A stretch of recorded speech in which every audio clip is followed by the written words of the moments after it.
This is Cooking Like a Caveman. Hi, I'm Larry. Well, we have another educational show. We're well into our way to making our first batch of prosciuttos here. And what I've got here are two hams that I've boned out. You can click on a previous episode where I boned these out. And what I'm going to do with these two is I'm going to dry cure them for prosciutto. And what you have here, here's the ham. There was a bone that went here and here, and there was a muscle here, which in beef terminology is the sirloin tip. These I'm going to make traditional prosciuttos from. They're boneless, which makes it a lot easier in the end. And with the sirloin tip ends, I'm going to make what's called prosciuttino, but they're also going to be spicy. I'm going to add some hot peppers to it because I like hot stuff. And more people in my family don't like hot stuff, so the bigger pieces are being just plain. This isn't hard. So what I'm going to do is I have some sea salt, Mediterranean sea salt. Most prosciutto comes from Italy. There's some great dried hams in France, and all of the salt comes from the Mediterranean. So it makes sense to use what they have. So I got sea salt here, sels de mer on the French side, sea salt here. So I got the course, sea salt! Seems to be a thing that I do now. So basically all we're going to do is we're going to rub this full of salt. And we're going to set it for about 4 or 5 days in the fridge. And then we're going to hang it.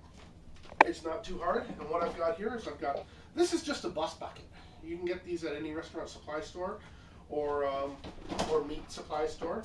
And what I'll do is I'll spread some on the bottom, like that, so that I get better contact with the meat. And what I'll do is I'll move these. There you go. So there's that. I'll do this one. So basically what I'm going to do is, we can get the camera up closer.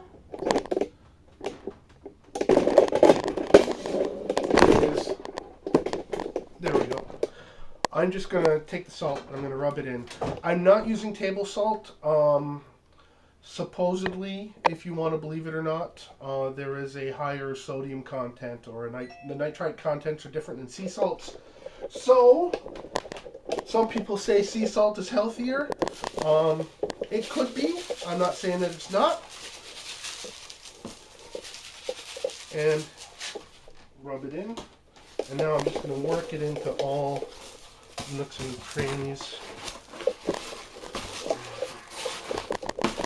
Like that. And any place where you see a seam like here, this is a bone that we've kept on. And we want to make sure that we get salt in there. So that what happens is it'll dry, but it won't dry properly. And there could be a bacteria buildup. And that's what we're trying to avoid. You can eat raw meat. There's no problem with that. The Inuit have been doing it for millennium. The Japanese do it with sushi or sashimi. If it's fresh, you can eat it raw if you choose.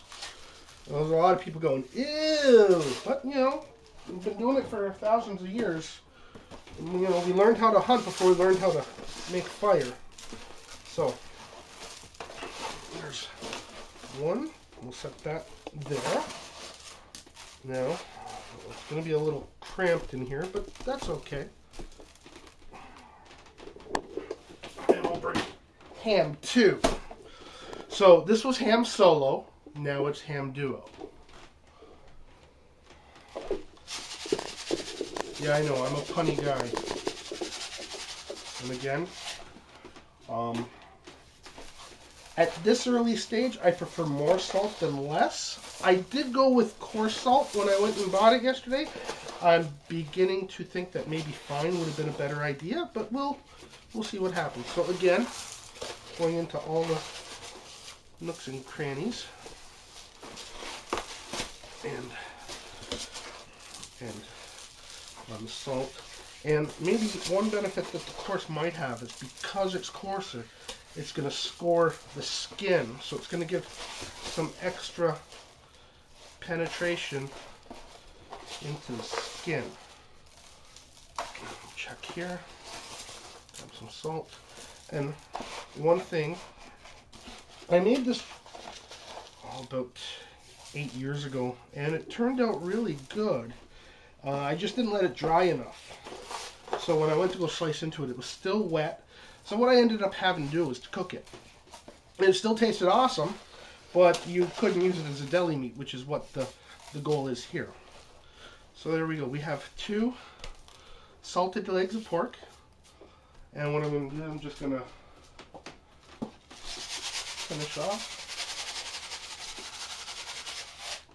And there's that. And that's going to go in the fridge as is. I'm not going to put anything on top of it. I'm just going to let it dry. A lot of liquid will come out on its own.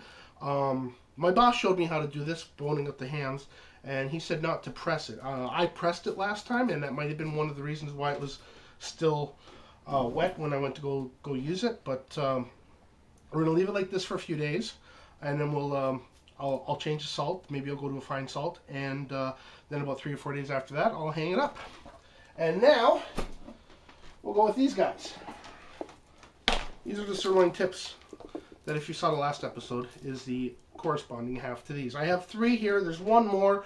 I've got another episode I need to film. So we're going to do, once again, there's that box of salt has served us well. Maybe someone should have had a ventilator on. Chili peppers. Add chili peppers to this party. Ain't no party without a chili pepper. Just ask Flea.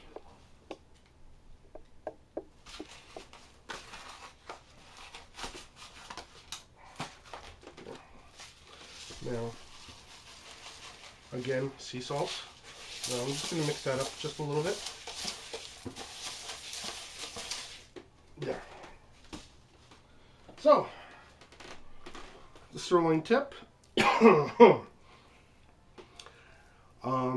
There's very little scoring, almost none. And what we're going to do is, like with the other 2 hams, is we're going to work the meat into the salt and the pepper and have it nicely covered. And this will be going through the same 3 or 4 day process as the bigger legs, with the exception being that there's going to be chili peppers on this. I like hot stuff. I put Frank's Red Hot or Sriracha on almost everything, much to the disgust of people around me. There's 1.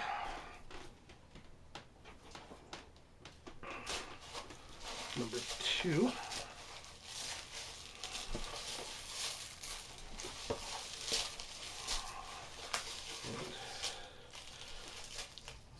Some people have asked about, how I got into this, and, well, long time ago in a galaxy far away, my father opened a butcher shop, and I was still in high school and in need of a part-time job. And so he told me to work for him, and I did, and 27 years later, I'm here. I've gone quite a way learning what I do and working it all in.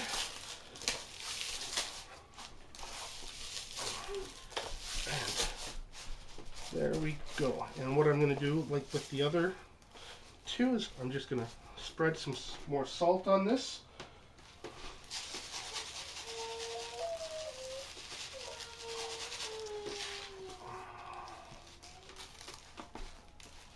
And there we go. So this wasn't a difficult thing to do. If you're willing to try to bone out the hams yourself, by all means, go ahead. If you're not, get your butcher, or you can use bone-in hams. That works as well, but there is more work afterwards, and we're talking 1.5 years down the road. Just remember that I'm Larry. This was Cook Like a Caveman. And if a caveman can do this, so can you. We'll see you again later.